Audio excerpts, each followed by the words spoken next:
I'm meteorologist Peter Chan at the National Weather Service for Alaska statewide weather.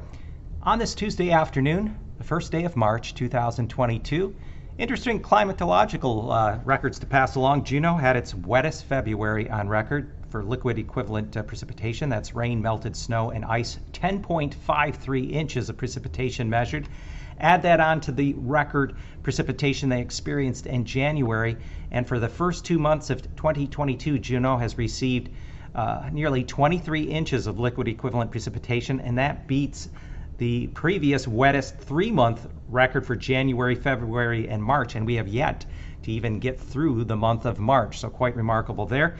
Anchorage also reports the second wettest February on record with 2.76 inches of liquid equivalent precipitation, and that's 3 times the normal going rate when looking back at records that go back nearly 70 years before statehood.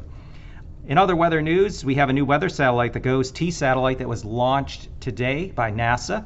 It is going to replace GOES-17. There was a problem with the GOES-17, one of the imagers, so this will become GOES-18, and it's an essential piece of equipment we use in our weather forecasting, a very important weather satellite that serves the western United States, eastern Pacific, all the way north and west up into the Alaska region and portions of the Bering.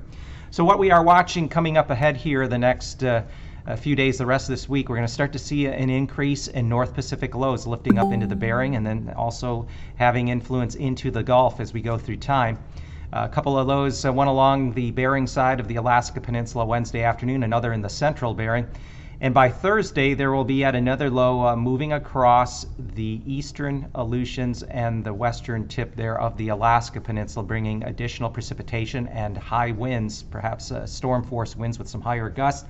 That system will be lifting northeastward and impacting eventually the southwest coast as we go into especially later Thursday night, and early Friday. So stay tuned. There could be some wind and winter weather advisories and warnings coming up here in future forecast. Otherwise, we expect this pattern to pick up going into next week, which is going to spell for warmer and wetter weather across especially the southwest and southern parts of the state. So stay tuned. I'm meteorologist Peter Chan for Alaska Statewide Weather.